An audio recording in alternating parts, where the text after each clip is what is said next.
रहमान रहीम। अस्सलाम वालेकुम वरहमतुल्लाहि वबरकातुहू। जी नाज़रीन, कैसे हैं आप? खैरियत से हैं? आज हम आपसे बात करेंगे तलाक के मौजू पर, जो दूसरा मरहला है। दूसरे मरहले के बारे में कुरान ये फरमाता है, व इन खिफ्तुम शिकाक बैनिहिमा फबअसू हकमम मिन अहलिही व हकमम मिन अहलिहा इन युरीदा इस्लाहन युवफ़्फ़िक़िल्लाह बैनहुमा। सुभान अल्लाह, अल्लाह अकबर। अब मैं पहले आपको इसका तर्जमा अर्ज करूंगा, फिर उसके तर्जमे में भी आपको बात समझ आ जाएगी। मजीद कोई ज़रूरत होगी तो उसकी वजाहत करेंगे। वइन खिफ्तुम शिकाका बैनिहिमा, अगर दोनों में, मियाँ बीवी में झगड़ा हो जाए, लड़ाई हो जाए, फसाद हो जाए, किसी तरह का इख्तलाफ पैदा हो जाए, मसाइल पैदा हो जाए, अज़दवाजी ज़िंदगी परेशानी में मुब्तला हो जाए। वइन खिफ्तुम शिकाका बैनिहिमा, उन दोनों के दरमियान, ये तस्नीये का सीगा है। फबअसू, तो क्या करो, ले आओ, क्या ले आओ, हकमम मिन अहलिही व हकमम मिन अहलिहा। हकमम यानी एक सालिस मर्द की तरफ से, हकमम मिन अहलिहा, और एक सालिस औरत की तरफ से।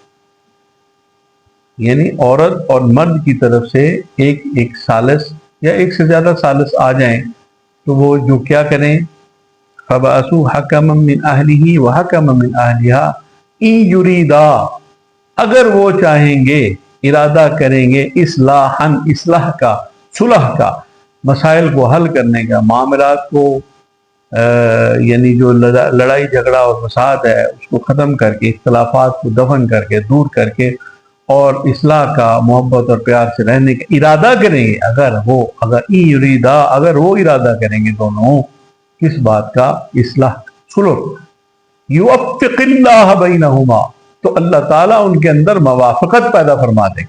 सुभान अल्लाह। यानी कि ये दूसरा मरहला है। अब आप बताएं कि ये मसला, मतलब अक्सर तो इस मसले का होता ही नहीं है।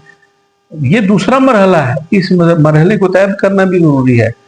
यानी पहला मरहला, दूसरा मरहला, इस मरहले को तय करेंगे जब आप इरादा करेंगे, जब आप चाहेंगे कि मसाइल हल हो जाएं और सुलह हो जाए और अज़दवाजी ज़िंदगी फिर से रवादवा हो जाए, और जो दोनों तरफ से हकम हैं वो बैठकर उनके जो इख्तलाफात दोनों तरफ से सुन के, दोनों को समझा के, बुझा के, ये एक दफ़ा नहीं, दो दफ़ा नहीं, चार दफ़ा, पाँच, जितनी दफ़ा भी हो सके, इन मसाइल को हल करने की ज़रूरत है।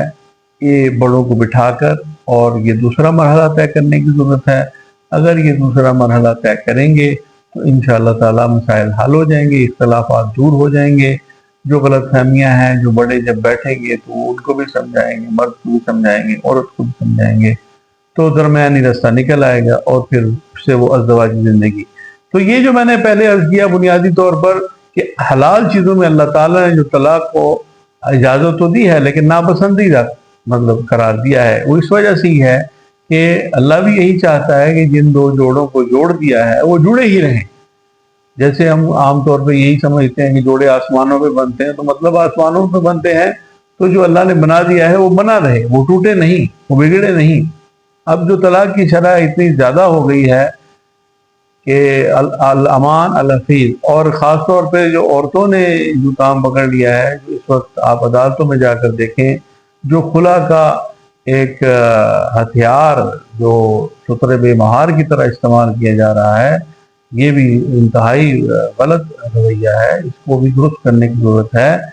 शरई मामलात और अहकामात में जब हम कलमा गो हैं, जब हम मुसलमान हैं, अल्लाह रसूल का कलमा पढ़ते हैं, कुरान पर ईमान रखते हैं, तो कुरानी अहकाम पर अमल भी तो हमने ही करना है।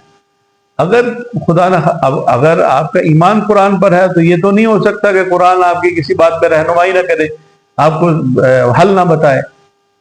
तो अगर हमारा तो ये यकीन है कि कुरान में हर रत व याबस का जिक्र है, कुरान हर मसले का हल बताता है, कोई ऐसा मसला ही नहीं है जिसका इंसानी ज़िंदगी में जिसका हल कुरान ना बताता हो।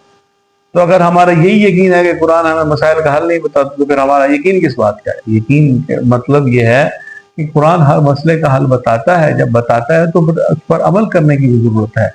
अब अपनी मर्जी को اور مسلط کرنے کی ضرورت نہیں ہے کہ ہم اپنے خیالات اور نظریات اور جو اپنی خواہشات ہیں، اپنی خواہشات کو جو شتر بے مہار کا رنگ دے دیا ہے اور اس کی نتیجے میں جو مسائل پیدا ہو رہے ہیں انسانی معاشرے کے اندر، وہ ان کو درست کرنے کی ضرورت ہے۔ اور درستگی کا سب سے بہترین اور سادہ اور آسان اور بہترین جو حل ہے وہ قرآن ہے۔